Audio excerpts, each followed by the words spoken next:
Hello Anne, I thought I'd record another video to take you through my philosophy of child-centred learning at Seoul.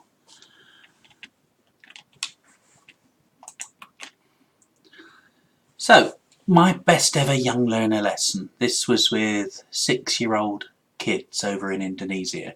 Why did it work? Well, this is what I wanted to teach them, to describe using their senses an object. So it looks long, it feels soft, it looks like a ball. So I blindfolded the students and they felt into a feely bag, and just using their sense of touch they described the object that they were holding. Now the teacher, rather than teaching them this grammar, guided them towards it. That's me. And then the student takes the object out of the bag and the class describe it using the same grammar. And I recast the mistakes using the correct grammar, like so. Perhaps the student says something like this. So I would prompt them to use the target verb,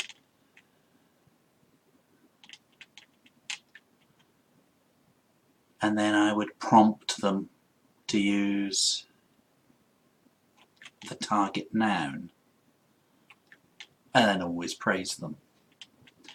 This was a really successful presentation at the beginning of the lesson, and then to use this naturally, this is what I did next. I took the children outside into the sunshine and they just picked up what they could out of nature, returned to the classroom and just made a presentation. I didn't teach them anything, and all I really did was watch them and keep them safe. So not only were they using the target grammar, but also there was all sorts of interpersonal interactions between them. I didn't correct any of their mistakes, just recast them and encouraged the students to correct them themselves. Why was it so successful? Because it's such a simple idea. And what English did the children learn? Why was it learned so deeply? Well, this is what I think. Children are intrinsically curious and motivated to learn language. It's hardwired into them. And they use all of these resources within them to discover, to have fun, to be independent, to notice, to experiment. And all of this moves on to learning English.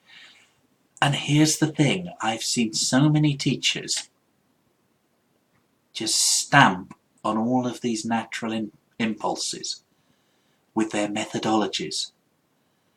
I believe that children learn despite the teacher very often, not because of the teacher. And sometimes I think the teacher needs to get out of the way and let the child learn.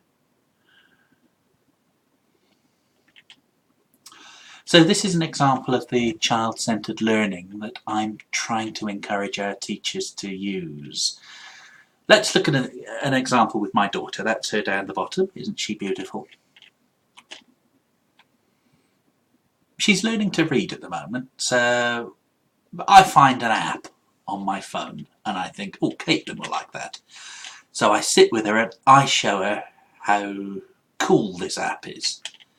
And I read the instructions, I install the app onto my phone, and my daughter and I, we play together, and I correct her mistakes, and then after this, she enjoys it, I go to work, she watches TV. So any parent will recognise that pattern. What about this approach? Now, my daughter's always online. She finds an app that will help her to read her own books. She loves her stories. She thinks it's cool. She wants it. She decides to find a way to manipulate her daddy to buy the app for her. So I say to Caitlin, you've got to tidy your room first. So she earns the app. She tidies her room and she gets the app on her tablet. And she plays and she makes mistakes and she learns from those mistakes.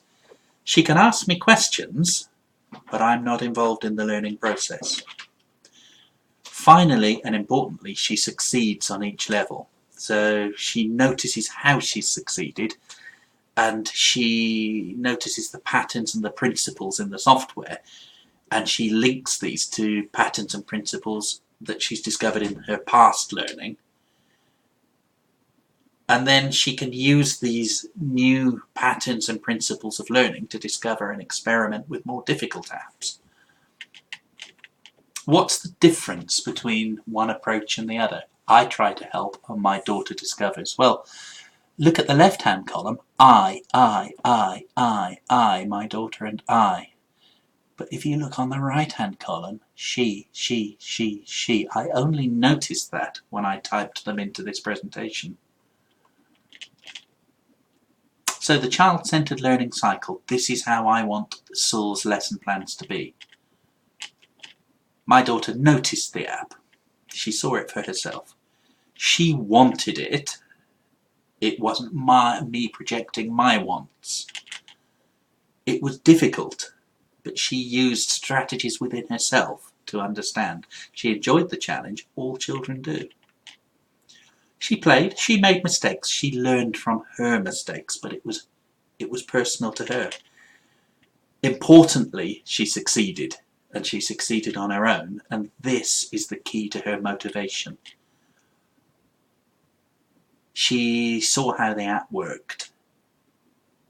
She remembered what she's learned reading and using apps in the past. She makes the links for herself, and she takes those links and uses them for more difficult software or more difficult learning tasks. You see, I don't want to teach our students words and patterns. I want instead to give them activities to encourage them to notice for themselves words and patterns.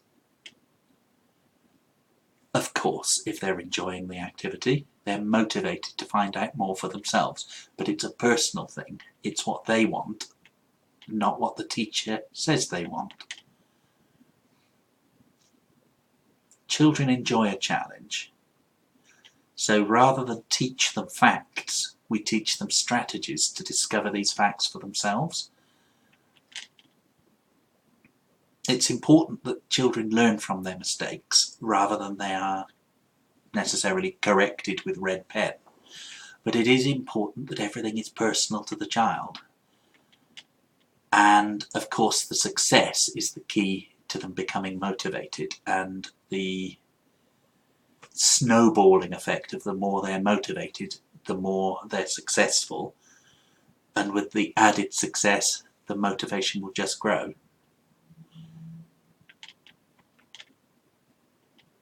Children remember what they've learned, and they link what they've learned into the model that they've created in their head of the world they live in. Everything is deeply personal, and this is where the learning goes forward.